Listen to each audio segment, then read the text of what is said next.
ரிஷபம் ராசி அன்பர்களே, பிறக்கக்கூடிய புத்தாண்டு அப்படிங்கிறது பாருங்கள் உங்களோட வாழ்க்கை பாதையை சீரமைக்க நல்ல வாய்ப்புகளை கொண்டு வந்து தரப்போகுது. பக்குவமாக பேசி பல காரியத்தையுமே உங்களுக்கு கச்சிதமாக உங்களோட வாழ்க்கையில் செய்து நன்மைகளை பெறக்கூடிய வாய்ப்பை கொடுக்க போகுது. இந்த புது வருடம் எப்படிப்பட்டதாக அமைய போகுது? பழைய கடந்த காலத்தில் நடைபெற்ற உங்களோட வாழ்க்கையில் ஏற்பட்ட நிகழ்வுகள், அதாவது கடுமையான உழைப்பாளிகளாக இருக்கக்கூடிய நீங்கள் பல பின்னடைவை கண்டிருப்பீங்க. அந்த பின்னடைவு தொடருமா, இல்லை பிறக்கக்கூடிய புது வருடம் புதுமையாக அமையுமா? இது பற்றின ஒரு முழுமையான தகவலையும் தான் உங்களுக்காக இந்த பதிவில் நாங்கள் சொல்லியிருக்கோம். கடுமையான உழைப்பாளியாக இருக்கக்கூடிய நீங்கள் எந்த ஒரு விஷயத்தையுமே மற்றவங்க ரசிக்கும்படி எளிமையாக செய்து முடிக்கிறதுல வல்லவர்களாக திகழக்கூடியவங்களாக இருப்பீங்க. இந்த வருடம் பாருங்கள் உங்கள் ராசியிலேயே பிறக்குது.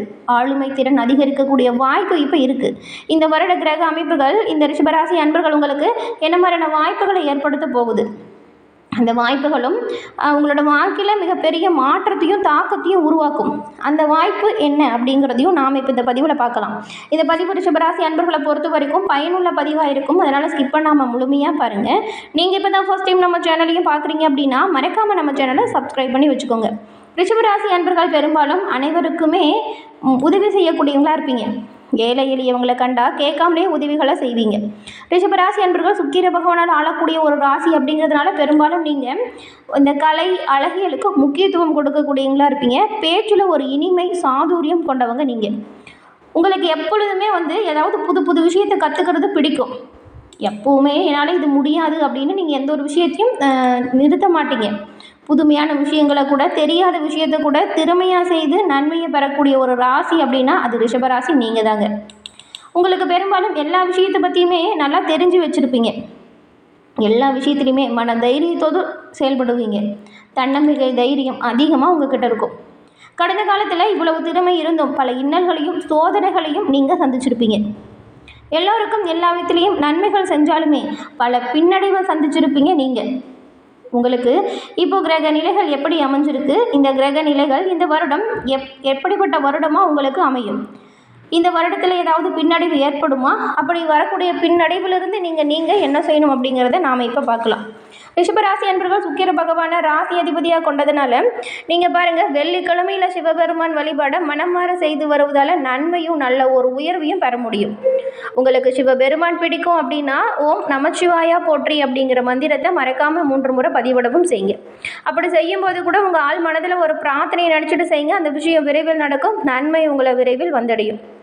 உங்களுடைய சுய ஜாதக கணிப்பை நீங்கள் எளிய முறையில் தெரிஞ்சுக்க விரும்புனா டிஸ்கிரிப்ஷனில் பாருங்கள், ஜோதிடரோட நம்பர் கொடுத்துருக்கோம். அந்த நம்பருக்கு நீங்கள் ஃபோன் பண்ணாலே போதும். உங்கள் ஜாதக கணிப்பை எளிய முறையில் தெரிஞ்சுக்கலாம். எல்லா வகையிலுமே சிறப்பான ஒரு உயர்வு பெற இந்த ஒரு வாய்ப்பை நீங்கள் தவறவிடாமல் பயன்படுத்திக்கோங்க. ஏன்னா நிறைய பேர் இவங்ககிட்ட ஃபோன் மூலியமாகவே அவங்க ஜாதகத்தை கணிச்சு இப்போ அவங்களோட வாழ்க்கையில் சிறப்பான உயர்வையும் நல்ல ஒரு பொருளாதார ரீதியான உயர்வையும் ஏற்றத்தையும் கண்டதாக சொன்னாங்க. அதனால தான் புது வருடம் எப்படிப்பட்டதாக உங்களுக்கு அமைய போகுது அப்படிங்கிறத நீங்கள் உங்கள் சுய ஜாதக கணிப்பை வச்சு தெரிஞ்சுக்கலாம். அதுக்கு பயன்பெறும் வகையில் அமையும். அதனால தான் இந்த நம்பர் கொடுத்துருக்கோம், பயன்படுத்திக்கோங்க. கிரக அமைப்புகளால் என்ன மாதிரியான பலன்களை நீங்கள் இப்போ பெற போகிறீங்க அப்படிங்கிறத நாம் பார்க்கலாம். ரிஷப ராசி அன்பர்களுக்கு பெரும்பாலும் ஏற்றம் காணக்கூடிய அமைப்பு இருக்குது. ஏன்னா உங்கள் ராசியிலேயே புது வருடம் பிறக்குது. அதனால் நன்மையும் நல்ல ஒரு உயர்வையும் நீங்கள் பெற போகிறீங்க. கடந்த காலத்தில் நிறைய இன்னல்களையும் சிக்கல்களையும் சந்திச்சு வந்திருப்பீங்க. சம்பாதிச்ச பணம் கூட கையிலேயே இருந்திருக்காது. மற்றவங்களுக்கு உதவி செய்தே நிறைய செலவுகளை நீங்கள் செஞ்சுருப்பீங்க. அப்படிப்பட்ட உங்களுக்கு இப்போ பாருங்கள், பிறக்கக்கூடிய முதல் வருடம், அதாவது இந்த வருடம் முதல் மாதத்துலேருந்தே உங்களுக்கு சிறப்பான உயர்வு பெற போகிறீங்க. நல்ல சம்பளம் இல்லை, வேலை இல்லை அப்படின்னு வருத்தப்பட்டவங்களுக்கு கூட நல்ல சம்பளத்தோட வேலை வாய்ப்பு கிடைக்கும். அதுவும் பள்ளி கல்லூரி படிக்கக்கூடிய மாணவர்களுக்கு உங்கள் ஆசிரியர் மற்றும் பெற்றோரின் ஒத்துழைப்பு சிறப்பாக இருக்கும். எல்லா விஷயத்துலையுமே நல்ல ஒரு உயர்வை நீங்கள் பெறுவீங்க. கவனமாக படிங்க, நல்ல மதிப்பெண்ணையும் பெறலாம். பெரும்பாலும் தீய நண்பர்களின் சவகாசத்தை விட்டுட்டு நீங்கள் முழு மூச்சாக படிக்கிறதுல கவனம் செலுத்துங்க. நீங்கள் எதிர்பார்த்ததை விடவே நல்ல மதிப்பெண்ணை பெறுவீங்க. எல்லா வகையிலுமே நல்ல ஒரு உயர்வையும் பெறுவீங்க. விளையாட்டு போட்டிகளில் பங்கு பெறும் பொழுது கவனமாக இருக்கணும். எச்சரிக்கையாக செயல்படுங்க. வெற்றி வாய்ப்பையும் நீங்கள் பெறுவீங்க. அதே போல் தொழில் ரீதியாக நல்ல ஒரு உயர்வையும் முன்னேற்றத்தையும் பெறக்கூடிய அமைப்பு இருக்குது. 3ஆம் நபரின் ஆலோசனையால் அபரிவிதமான பேராசைக்கு மட்டும் உங்களோட மனசுக்கு இடம் கொடுக்காதீங்க. அது பல பின்னடைவை ஏற்படுத்திடும். நீதி நேர்மைக்கு உட்பட்டு நீங்கள் எந்த ஒரு விஷயத்தையும் செய்வதால் நன்மையும் நல்ல ஒரு உயர்வையும் பெற முடியும். அதே போல் வியாபார ரீதியாக பாருங்கள், நீங்கள் புதிய கிளைகளை தொடங்கக்கூடிய அமைப்பு இருக்குது. உங்களுக்கு வியாபார தொடக்கத்திற்கான அனைத்து உதவிகளுமே தக்க சமயத்தில் கிடைக்கும். நண்பராலேயோ குடும்ப உறுப்பினர்களாலேயோ இல்லையா லோன் போட்டு கூட நீங்கள் உங்களோட வியாபாரத்தை விரிவுபடுத்தக்கூடிய அமைப்பு இப்போ ஏற்படும். இந்த மாதிரி வாய்ப்புகள்லாம் சரியாக வரும் பொழுது அதை பயன்படுத்திக்கணும். நல்ல ஒரு உயர்வையும் மேன்மையும் நீங்கள் உருவாக்கி அதை பயன்படுத்துவதால் சிறப்பான பலனை பெறுவீங்க. பொருளாதார ரீதியாக நல்ல ஒரு உயர்வையும் அடைவீங்க. அதுவும் கடனால் ரொம்ப நாளாக அவதிப்பட்ட ரிஷபராசி அன்பர்கள் இப்போ பாருங்கள், பொருளாதார ரீதியாக நல்ல ஒரு உயர்வு ஏற்படக்கூடிய காலகட்டம் இது அப்படிங்கிறதுனால கடன் பிரச்சனையிலிருந்து விடுபட்டு நன்மையும் நல்ல ஒரு உயர்வையும் பெற போகிறீங்க. கடனை அடைப்பதற்கான வழியை நீங்கள் இப்போ ஏற்படுத்தலாம். கடனிலிருந்து விடுபட்டு ஒரு நிம்மதியான வாழ்க்கையை ஆரம்பிக்க போகிறீங்க. இப்போது எதிர்காலத்துக்காக நீங்கள் இந்த சமயத்தில் சேமிக்க தொடங்குறதுமே ரொம்பவும் நல்லதாக இருக்கும். சேமிக்க தொடங்குங்க. இது எதிர்காலத்தில் வரக்கூடிய பற்றாக்குறையை நீக்கும். பெரும்பாலும் கிரக அமைப்புகள் உங்களுக்கு ரொம்பவுமே சிறப்பாக அமைஞ்சிருக்கு அப்படின்னு சொல்லலாம். முக்கிய கிரக பெயர்ச்சிகளின் மூலம் நல்ல ஒரு மேன்மையான நிகழ்வுகள் உங்களுக்கு இப்போ நடக்க போகுது. ஏன்னா இப்போ ஏற்படக்கூடிய புது வருடம் ரிஷபராசி அன்பர்களுக்கு நல்ல ஒரு யோகம் தரக்கூடிய வருடமாக அமைஞ்சிருக்கு. எல்லா வகையிலுமே சிறப்பான முன்னேற்றம் பெறக்கூடிய அமைப்பு இருக்கிறதுனால இந்த வருடம் நீங்கள் நினச்சது நடக்கும், தொட்டது துளங்கும். எல்லா வகையிலுமே சிறப்பான உயர்வு பெற போகிறீங்க நீங்கள். மேலும் நீங்கள் உங்கள் குலதெய்வ வழிபாடை தொடர்ந்து செய்யுங்க. ஒவ்வொரு மாதமும் வரக்கூடிய அமாவாசை தினங்களோ இல்லது பௌர்ணமி தினங்களோ நீங்கள் தொடர்ந்து உங்கள் குடும்பத்தோடு குலதெய்வ வழிபாடை செய்வதை வழக்கப்படுத்திக்கோங்க.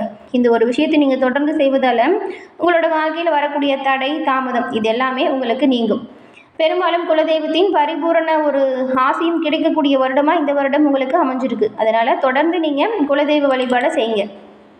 குலதெய்வத்தின் அருளால் நீங்கள் நினச்ச விஷயத்தில் நல்ல ஒரு சிறப்பான நிலையை பெற்று நலமுடன் வாழக்கூடிய யோகத்தை நீங்கள் எளிமையாக பெற முடியும்.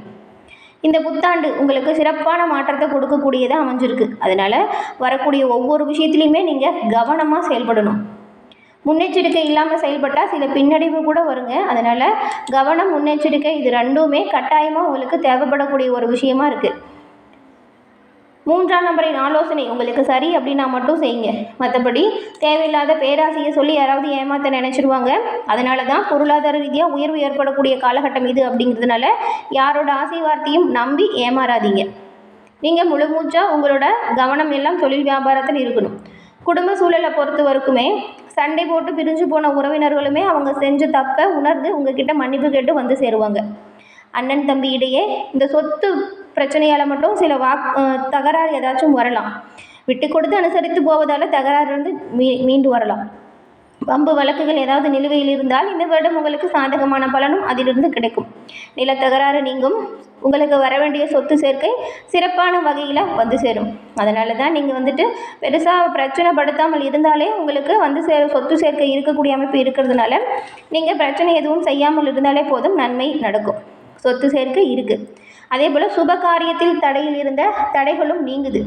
நீங்கள் தொடர்ந்து குலதெய்வத்தை வழிபட்டுருவாங்க. சுப காரிய தடை நீங்கும். ரொம்ப நாளாக இழுபறியாக இருந்த சுப செய்தி ஒன்று இப்போ உங்களுக்கு வந்து சேரும். திருமண தடையில் இருந்த தோஷம் நீங்கி இந்த வருடம் திருமணம் நடப்பதற்கான வாய்ப்புகளும் சாத்தியக்கூறுகளும் இருக்குது. தொடர்ந்து நீங்கள் முயற்சி செய்யுங்க, நல்ல வரன் கிடைக்கும். அதே போல் குழந்தை பாக்கியத்திற்காக இயங்கியவங்களுக்குமே இந்த வருடம் குழந்தை பாக்கியம் முருகனின் அருளால் உங்களுக்கு உண்டாகும். தொடர்ந்து நீங்கள் சிவபெருமானையும் செவ்வாய்க்கிழமையில் முருகப்பெருமானையும் வழிபடுவதை தொடர்ந்து வழக்கப்படுத்திக்கோங்க. முருகப்பெருமானின் பரிபூரண அருளாலும் ரிஷபராசி அன்பர்கள் உங்களோட வாழ்க்கையில் பாருங்கள் சிறப்பான உயர்வை பெறக்கூடிய காலகட்டமாக இந்த ஒரு வருடத்தை நீங்கள் மாற்ற முடியும். தொழில் வியாபாரம் இதில் எல்லாத்துலேயுமே நல்ல ஒரு உயர்வு இருக்குது.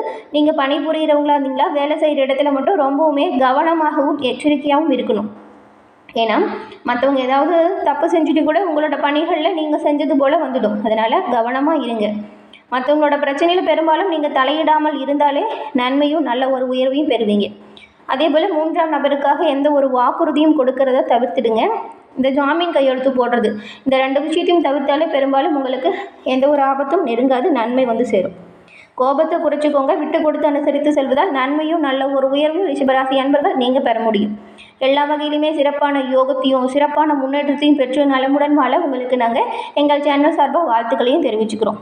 என்ன ரிஷபராசி அன்பர்களே, உங்கள் குலதெய்வத்தை தொடர்ந்து வழிபடுங்க. குலதெய்வத்தின் அருளால் இந்த காலகட்டம் சிறப்பான உயர்வையும் நல்ல ஒரு முன்னேற்றத்தையும் கொடுக்கும்.